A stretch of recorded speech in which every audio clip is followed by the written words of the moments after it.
নমস্কার, সন্দেশ বাংলায় আপনাদের স্বাগত। আপনারা দেখছেন সন্দেশ বাংলা চ্যানেল, আর আপনাদের সঙ্গে আমি দেবপ্রসাদ সান্যাল। আজ যে ভিডিওটি আপনাদের সামনে আনতে চলেছি সেটি একজনের মৃত্যুদিনকে স্মরণ করে। শুধু বাঙালি নন, শুধু ভারতবাসী নন, সারা বিশ্ব সেই মানুষটিকে চেনেন, জানেন। আজ 23শে এপ্রিল সেই মানুষটির মৃত্যুদিনে তাকে স্মরণ করছি। তিনি একজন বিশ্বখ্যাত চলচ্চিত্র পরিচালক। ঠিক ধরেছেন, তিনি হলেন চলচ্চিত্র নির্মাতা, আন্তর্জাতিক পুরস্কার প্রাপ্ত চলচ্চিত্র নির্মাতা সত্যজিৎ রায়। 23শে এপ্রিল 1992 কলকাতা শহরে তিনি শেষ নিঃশ্বাস ত্যাগ করেন। আজ তার মৃত্যুদিনে তাকে আমরা শ্রদ্ধা জানাই, প্রণাম জানাই। সত্যজিৎ রায় জন্মগ্রহণ করেছিলেন কলকাতার সাহিত্য চর্চা এবং সাহিত্য নিয়ে, শিল্পকলা নিয়ে যে পরিবার, সেই রায় পরিবার, যে পরিবার থেকে আমরা সাহিত্য জগতে অনেক কিছু পেয়েছি। শিশু সাহিত্যিক উপেন্দ্র কিশোর রায়চৌধুরী, যিনি সত্যজিৎ রায়ের পিতামহ ছিলেন। পেয়েছি বিখ্যাত ছড়ার কবি সত্যজিৎ রায়ের পিতা সুকুমার রায়কে। সেই সুকুমার রায়ের সুসন্তান সত্যজিৎ রায়। সত্যজিৎ রায়ের মায়ের নাম সুপ্রভা দেবী। সত্যজিৎ রায়ের দাম্পত্য সঙ্গী সত্যজিৎ রায়ের স্ত্রী হলেন বিজয়া রায় এবং তাদের সন্তান সন্দীপ রায়, যিনি চলচ্চিত্র পরিচালক। সত্যজিৎ রায় এর পূর্বপুরুষের বাসভূমি ছিল বর্তমান বাংলাদেশের ময়মনসিংহে একটি গ্রাম, যে গ্রামের নাম মসুয়া গ্রাম। সাহিত্য শিল্প চর্চার পরিমণ্ডল থেকে উঠে আসা, সাহিত্য শিল্প চর্চার পরিবেশ থেকে উঠে আসা যে পরিবার থেকে তিনি উঠে এসেছেন, সেখান থেকেই তার এই ভাব, সাহিত্য চেতনা, সৃষ্টি গড়ে উঠেছিল। সেখান থেকেই তিনি তার কাজগুলোর প্রেরণা পেয়েছিলেন বলেই সত্যজিৎ রায়ের খুব অল্প বয়সে বাবা মারা যাওয়ার পরে তিনি প্রেসিডেন্সি কলেজে যখন অর্থনীতিতে ভর্তি হয়েছিলেন, তারপরে তার মায়ের অনুরোধে, মায়ের ইচ্ছায়, রবীন্দ্রনাথের প্রতি তার অসীম শ্রদ্ধায় তিনি শান্তিনিকেতনে রবীন্দ্রনাথের বিশ্বভারতীতে গিয়ে ভর্তি হয়েছিলেন। সেখান থেকে তিনি পড়াশোনা করেছেন। তার সাহিত্য সৃষ্টির প্রেরণা জুগিয়েছিলেন চিত্রশিল্পী নন্দলাল বসু, বিনোদ বিহারী মুখোপাধ্যায়, যাদেরকে তিনি খুব কাছের থেকে পেয়েছিলেন। তাদের প্রেরণা, তাদের উৎসাহ তাকে অনেক দূরে পৌঁছে দিয়েছিল। পরে তিনি বিনোদ বিহারীকে নিয়ে একটি তথ্যচিত্র তৈরি করেছিলেন। সত্যজিৎ রায় 37টির মতো পূর্ণ দৈর্ঘ্যের কাহিনী চিত্র, তথ্যচিত্র, স্বল্প দৈর্ঘ্যের চলচ্চিত্র তৈরি করেছিলেন। বহু চলচ্চিত্রের পরিচালক এই সত্যজিৎ রায়। তার কয়েকটি অসাধারণ সৃষ্টির কথা উল্লেখ করে আজ 23শে এপ্রিল তার মৃত্যুদিনে তাকে শ্রদ্ধা জানাবো। সত্যজিৎ রায়ের তৈরি প্রথম চলচ্চিত্র 1955 সালে পথের পাঁচালী। এর মুখ্য চরিত্রে অপুর শৈশব জীবনের কাহিনীকেই তুলে ধরা হয়েছে। অপুর শৈশব জীবন প্রত্যন্ত গ্রামের ছবিকে তুলে ধরেছিলেন সত্যজিৎ রায় তার চিত্রনাট্যে। অনেকে এই চলচ্চিত্রটিকে ধীর গতির ছবি বলে মনে করেছেন, কিন্তু এটা যে সত্যজিৎ রায়ের একটি অসাধারণ সৃষ্টি তা দর্শকদের আলোচনায় যখন কান পাতা যায়, আজও শোনা যায় সেই পথের পাঁচালীর সিনেমার সুনাম। এখানে একটি পরিবার চরম অর্থকষ্টে কোনো রকমে চলছিল, যার গৃহকর্তা ছিলেন হরিহর। সত্যজিৎ রায় এই ছবিতে দেখিয়েছেন বর্ষায় ভিজে হরিহরের কন্যা দুর্গার জ্বর হয়েছে, ওষুধের অভাবে ঝড়ের রাতে কন্যা দুর্গার মৃত্যু ঘটেছে। শহর থেকে উপার্জন করে আনা জিনিসপত্র দেখতে দেখতে হরিহর চুপ করে থাকা স্ত্রী সর্বজয়াকে একসময় কেঁদে উঠতে দেখেছেন। হরিহর সব বুঝে গেছেন। তার পৈতৃক বাসভূমি ছেড়ে তারা অন্যত্র চলে যাবেন, এই সিদ্ধান্ত নিয়ে ব্যবস্থাও করেছেন।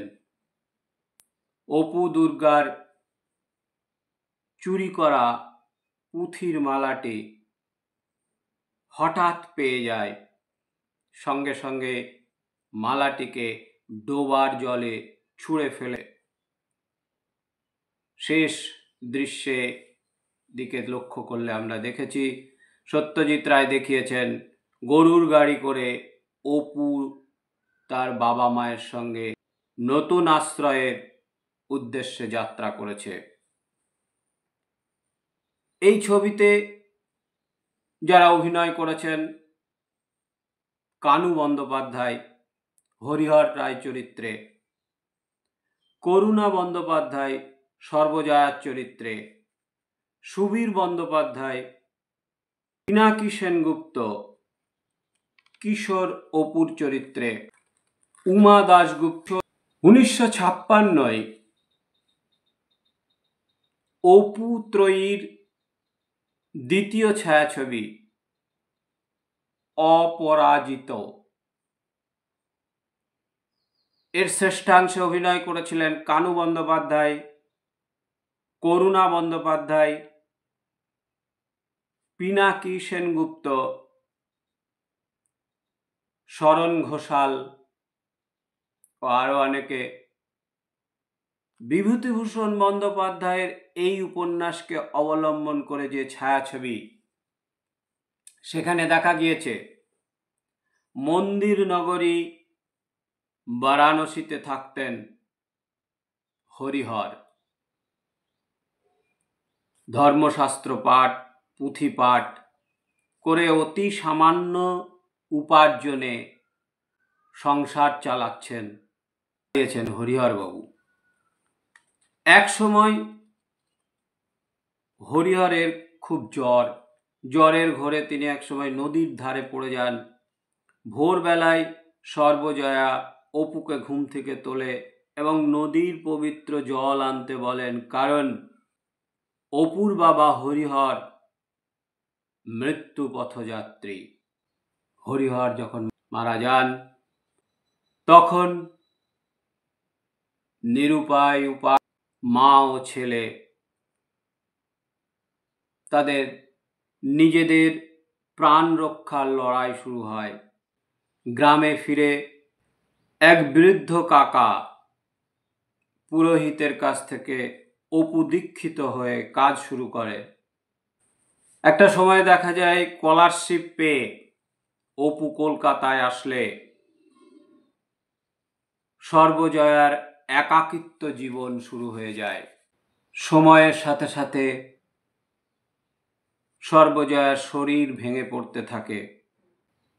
বাস্তব পরিস্থিতির চাপে অপুর সঙ্গে তার মায়ের দূরত্ব বাড়তে থাকে।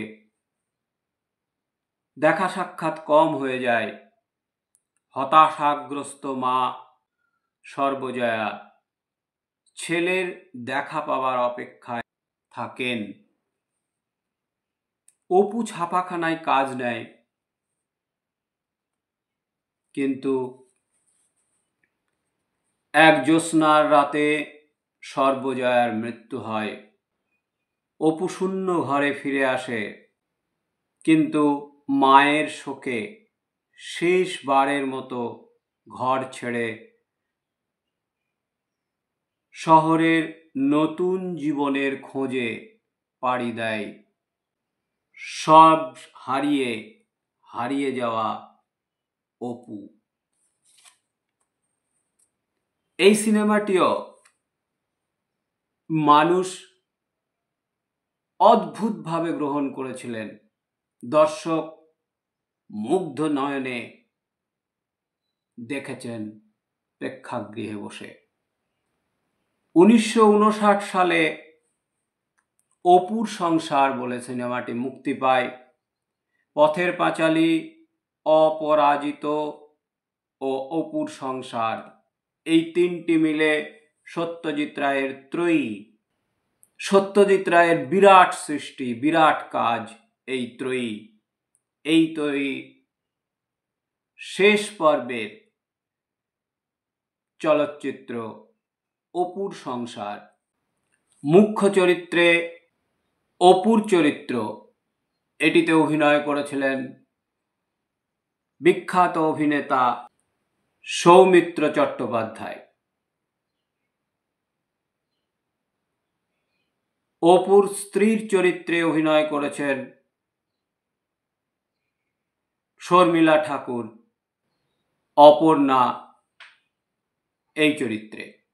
অভিনেত্রী শর্মিলা ঠাকুর এবং সৌমিত্র চট্টোপাধ্যায়ের একই সঙ্গে এটিই ছিল প্রথম অভিনয়। কাজলের ভূমিকায় অভিনয় করেছিলেন অলোক চক্রবর্তী। পুলু অপুর বন্ধুর চরিত্রটিতে অভিনয় করেছিলেন স্বপন মুখার্জি। পুলুর স্ত্রী শেফালি দেবী অভিনয় করেছিলেন। এই সমস্ত অভিনেতাদের অভিনয় গুণে এই ছবিটি অনবদ্য একটি ছায়াছবি, যেটি বিভিন্ন জায়গায় বিভিন্ন সিনেমা হলে গর্বের সঙ্গে বহুদিন ধরে চলেছিল। এখানে দেখা গেছে আয়ে পাশ অপু বেকার, কলকাতায় টিউশনি করে খরচ চালান। বাড়িওয়ালা বাড়ি ভাড়া চাইতে আসলে তার সঙ্গে ঝগড়া হয়। অপু আস্তে আস্তে শহুরে মানুষ, বাড়িওয়ালা যদি ঘরের বাতি অফ করে দিয়েছে, নিভিয়ে দিয়ে গেছে, সঙ্গে সঙ্গে বাইরে বেরিয়ে সমস্ত আলো জ্বেলে দিয়েছেন অপু। এমনও দেখা গেছে। এইভাবে চলতে চলতে বহুদিন পর হঠাৎ কলেজের বন্ধু পুলুর সঙ্গে দেখা হয়ে যায় অপুর। অপুকে পুলু চাকরির প্রস্তাব দিলে অপু তা অস্বীকার করে। একদিন পুলুর নিমন্ত্রণে গিয়ে অপু পুলুর মাসির মেয়ে অপর্ণাকে বিয়ে করতে বাধ্য হন। অপর্ণার দারিদ্র জীবন শুরু হয়, সেটাকে তিনি মেনেও নেন। পরে পুলুরই দেওয়া চাকরিতে অফিসে জয়েন করেন। অপু এইভাবেই চলতে থাকে। অপু অফিস থেকে ফিরলে রসিকতা করে অপর্ণা সিগারেটের প্যাকেটে লিখে রাখেন সিগারেট খাওয়ার বিষয়ে।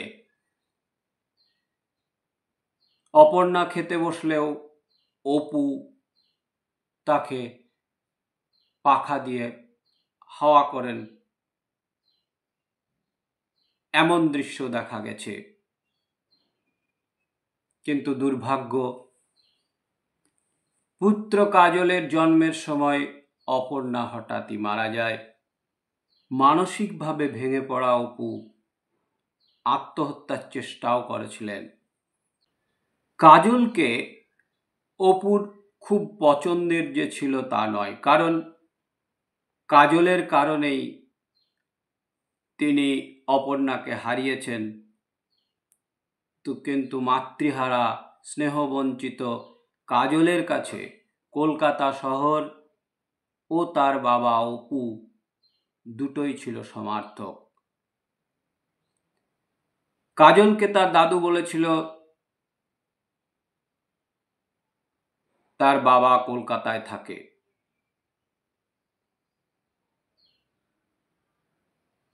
যেহেতু বাবাও কলকাতায়, দুটোর কোনোটি তার সঙ্গে কোনো সাক্ষাৎ হয়নি। তাই কাজলের মনে অপু সম্পর্কে বিরূপ একটা ধারণা জন্মেছিল। আবার বাবা অপু কাজলকে ধরতে গেলে কাজল পাথর ছুঁড়েছে অপুর দিকে, এমনও দেখা গেছে। কিন্তু যখন অপু বলেছে যে সে তার বন্ধু, তাকে কলকাতায় নিয়ে যাবে, তখন কাজল রাজি হয়ে গেছে। ধীরে ধীরে সামাজিক সম্পর্ক গুরুত্বপূর্ণ করে তোলে। এক সময়ে দেখা যায় যে অপুর কাঁধে চেপে কাজল চলেছে কলকাতার উদ্দেশ্যে।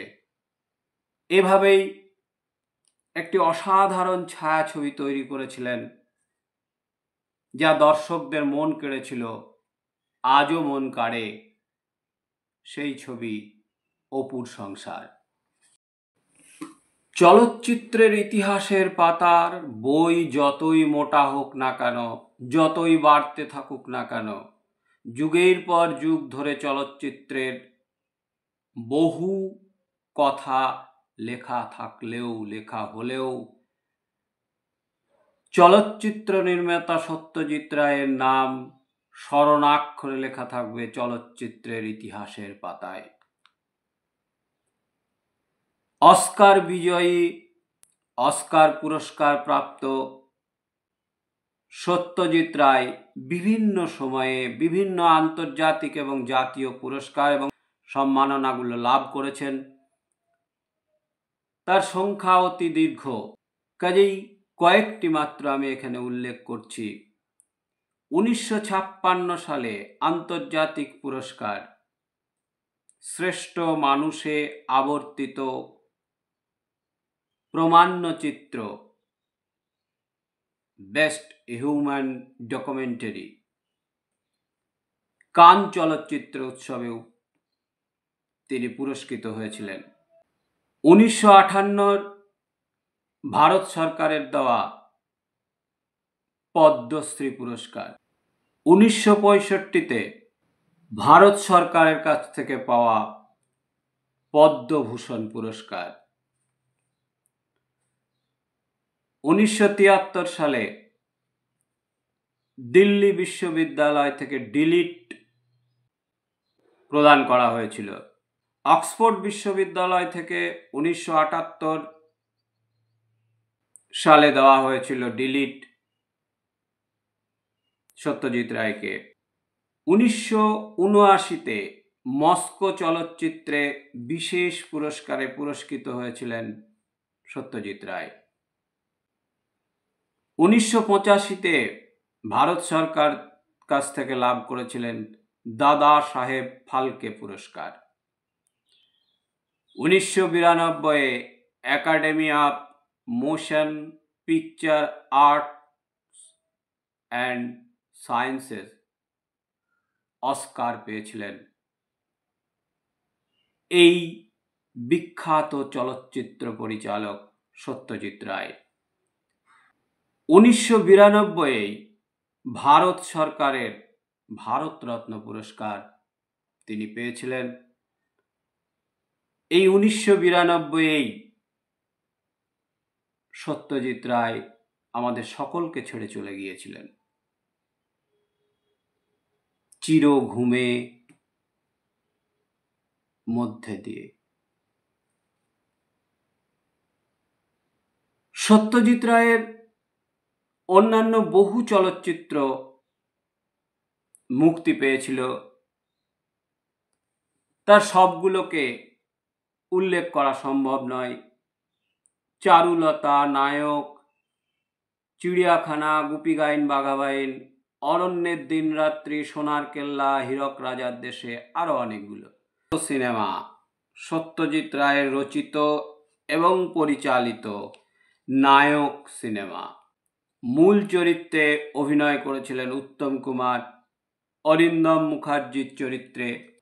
তিনি একজন চলচ্চিত্র তারকা, চলচ্চিত্র অভিনেতা।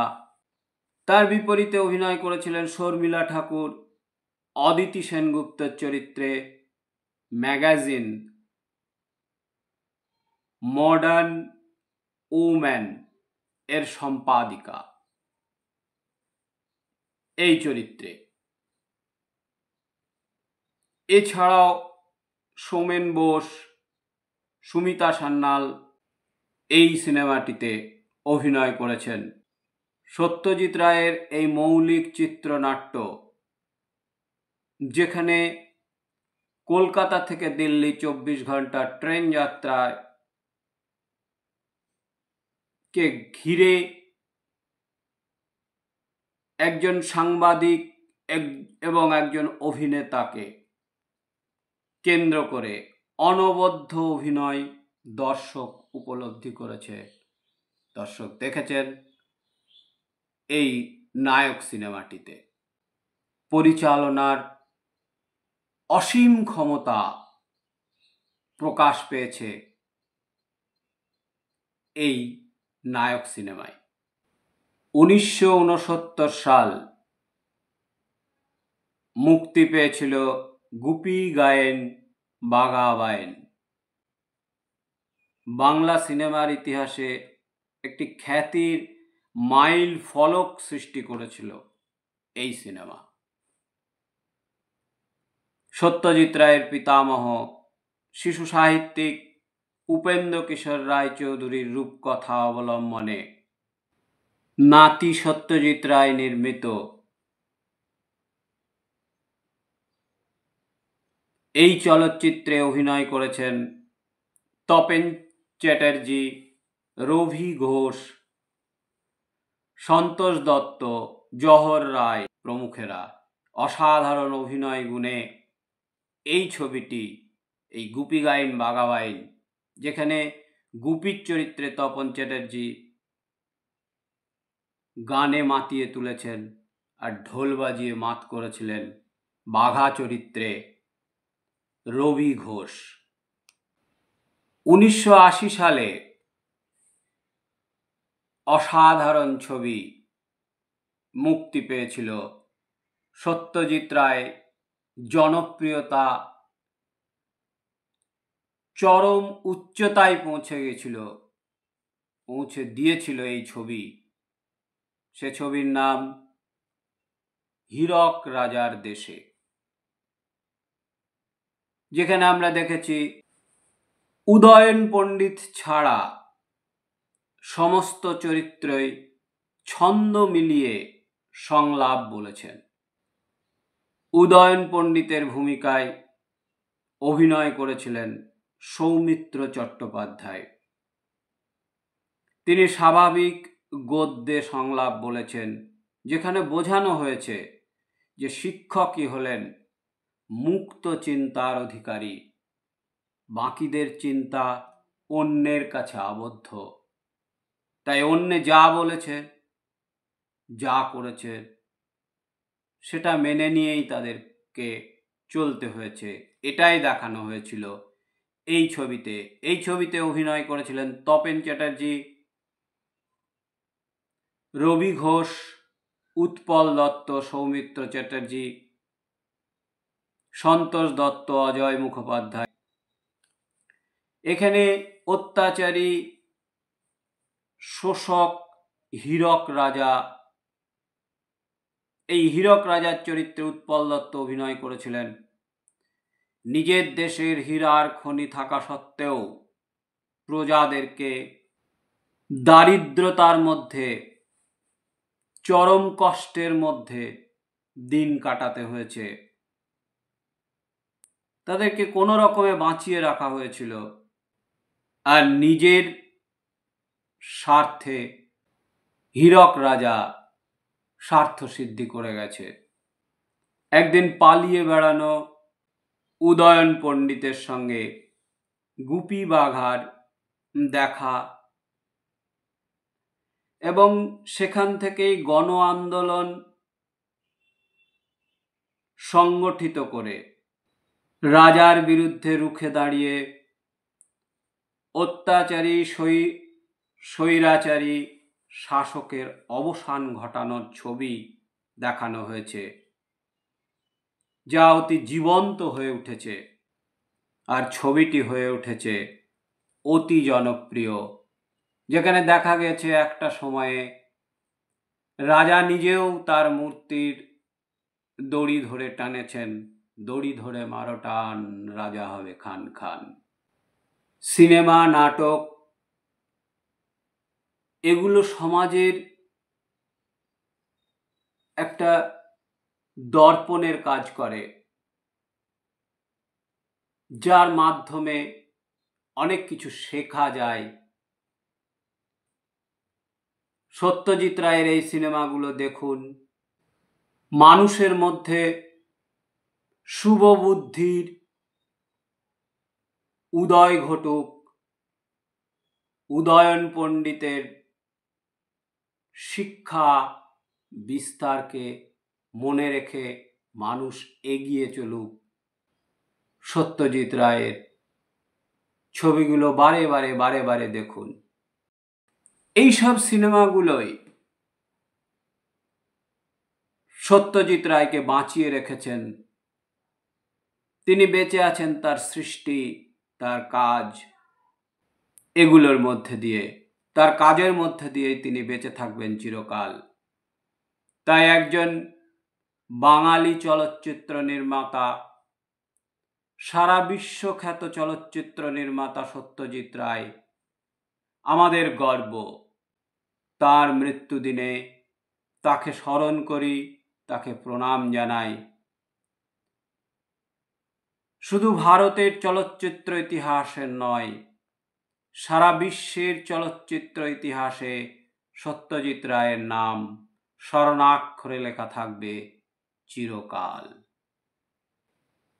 সকলে ভালো থাকুন, সুস্থ থাকুন, আনন্দে থাকুন। দেখা হবে পরের ভিডিওয়।